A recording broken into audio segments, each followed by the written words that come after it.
आपको उक्त शीर्षक अचंभित कर रहा होगा। भला आज़ादी के संघर्ष का योग साधना और वह भी सर्वाधिक प्रभावशाली कुंडलिनी जागरण से क्या संबंध हो सकता है। अभी पिछले दिनों ही कांग्रेस के अध्यक्ष ने प्रश्न उठाया कि जब आज़ादी का संघर्ष चल रहा था तब विपक्ष के लोग कहाँ थे। वैसे तो यह सवाल ही मूर्खतापूर्ण है, क्योंकि देश को आज़ाद हुए 75 वर्ष पूर्ण हो चुके हैं। अतः आज की किसी राजनीतिक जमात का कोई व्यक्ति यह दावा नहीं कर सकता कि उसने आज़ादी के संघर्ष में भाग लिया। और जहाँ तक पूर्वजों का सवाल है तो उस दौर में तो देश के 90% लोग केवल कांग्रेसी ही थे, और जो नहीं थे उनके वंशज आज ज़्यादा जोर शोर से कांग्रेसी हैं। सुनामधन्य राजा साहेब दिग्विजय सिंह जी के पिताश्री घोषित हिंदूवादी थे।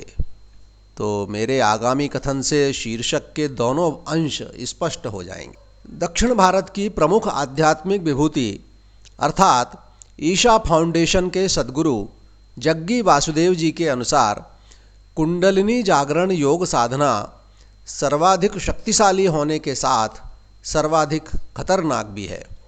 जैसे कि परमाणु ऊर्जा, जो सृजन और विध्वंस दोनों कर सकती है।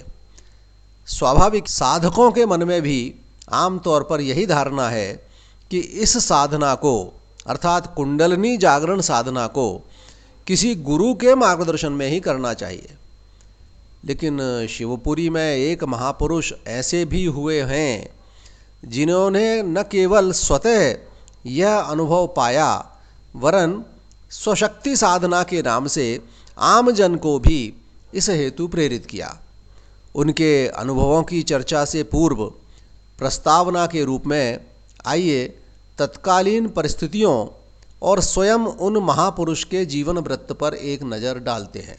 तो पहले बात करते हैं तत्कालीन परिस्थितियों की, और जिनके मार्गदर्शन में हमारे कथानायक महानुभाव पल्लवित पुष्पित हुए उस स्थिति का वर्णन करते हैं। आप में से बहुत से बंधुओं ने संभवतः मध्य प्रदेश के शिवपुरी जिले का नाम भी ना सुना हो।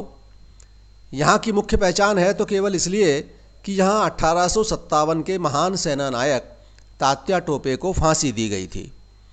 तो इस अचर्चित जिले की ही सबसे पिछड़ी तहसील है पोहरी, और इस पोहरी में भी छर्च गांव को तो सबसे पिछड़ा आज भी कहा जाता है। उसी छर्च कस्बे में 9 जुलाई 1900 को श्री गोपाल कृष्ण पौराणिक जी का जन्म हुआ था। जब महज 3 वर्ष के थे तभी पिता श्री केशव प्रसाद जी का स्वर्गवास हो गया। अब उनके लालन पालन का दायित्व आ गया उनके पितामह पंडित वासुदेव जी पौराणिक पर। लेकिन ईश्वर तो परीक्षा लेने पर आमादा थे। अभी गोपाल मात्र 8 वर्ष के ही थे कि तभी उनके एकमात्र अभिभावक उनके दादाजी का भी आकस्मिक निधन हो गया। गोपाल पर तो मानो पहाड़ ही टूट पड़ा, लेकिन दिल पर पत्थर रखकर हिम्मत न हारते हुए 1910 में वेद एवं शास्त्रों का अध्ययन करने हेतु काशी विश्वनाथ की शरण में जा पहुँचे।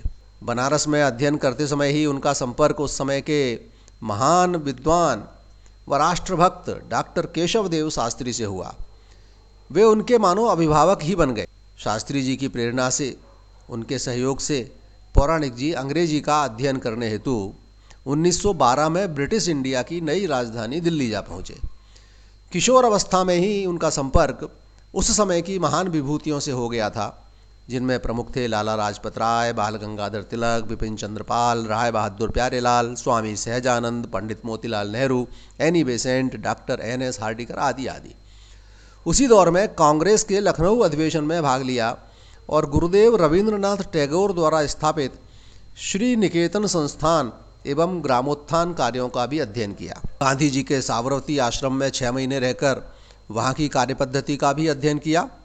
प्रथम असहयोग आंदोलन में नागपुर जाकर भाग लिया और फिर वापस पोहरी लौटे तो लक्ष्य निर्धारित करके 12 जनवरी 1921 को पोहरी के ग्राम भटनावर में बच्चों को प्राथमिक शिक्षा व सुसंस्कार देने हेतु मात्र 7 बालकों के साथ प्रथम आदर्श विद्यालय की स्थापना की।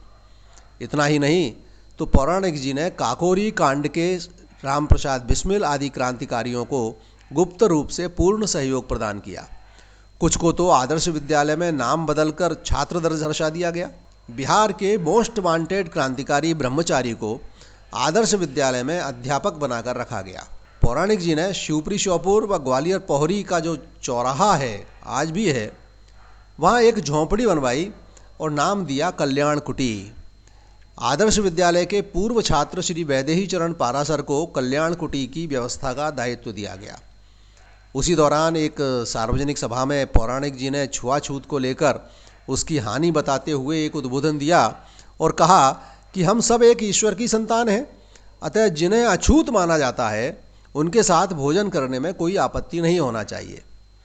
बस फिर क्या था, हंगामा खड़ा हो गया। उस सभा में कोलारस के एक पंडित जी भी थे। उन्होंने श्री वैदेही चरण पारासर जी के घर जाकर उनके माता पिता से कहा कि तुम्हारा बेटा तो अब भंगी चमारों के हाथ का खाना खाने लगा है, धर्म भ्रष्ट हो गया है।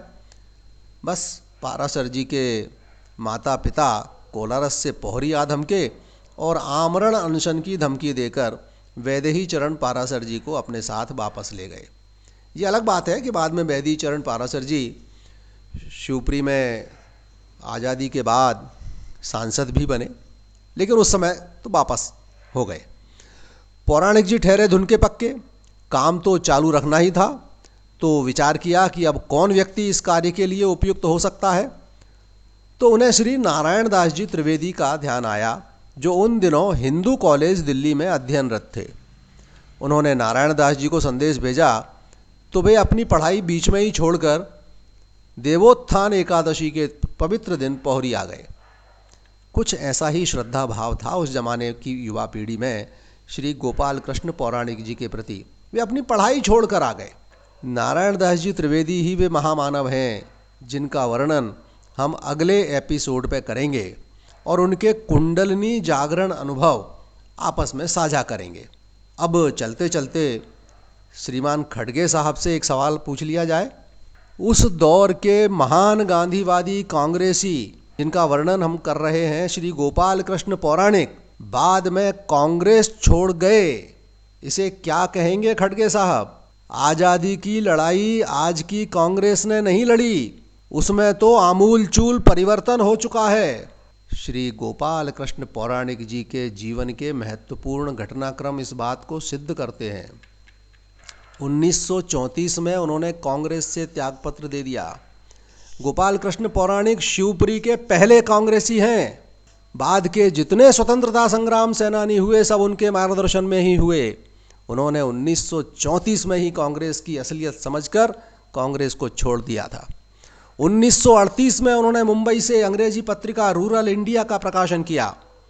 उसी वर्ष महारानी लक्ष्मीबाई के बलिदान दिवस पर ग्वालियर महाराज बाड़े पर श्री विनायक दामोदर सावरकर जी, जिन्हें आज आप कोसते नहीं थक रहे हैं, उन्हीं सावरकर जी के मुख्य आतिथ्य में विशाल आम सभा का आयोजन व वीरांगना की समाधि पर उन्हें श्रद्धांजलि व परिचर्चा का आयोजन पौराणिक जी ने कराया। 1951 में आचार्य कृपलानी जी द्वारा गठित किसान मजदूर प्रजा पार्टी में वे शामिल हो गए। जीवन भर सत्ता और पद की राजनीति से दूर रहने वाले शिवपुरी जिले के आदर्श महामानव श्री गोपाल कृष्ण पौराणिक जी ने 31 अगस्त 1965 को अपनी जीवन यात्रा को विराम दिया और उनका अंतिम संस्कार 1 सितंबर 1965 को हुआ। तो कुंडलिनी जागरण जो विषय है, यह उसकी प्रस्तावना भर है आज का एपिसोड। अगले अंक में हम हमारे कथानायक नारायण दास जी त्रिवेदी के जो कुंडलिनी जागरण संबंधी अनुभव हैं, उन्हें साझा करना प्रारंभ करेंगे। नमस्कार।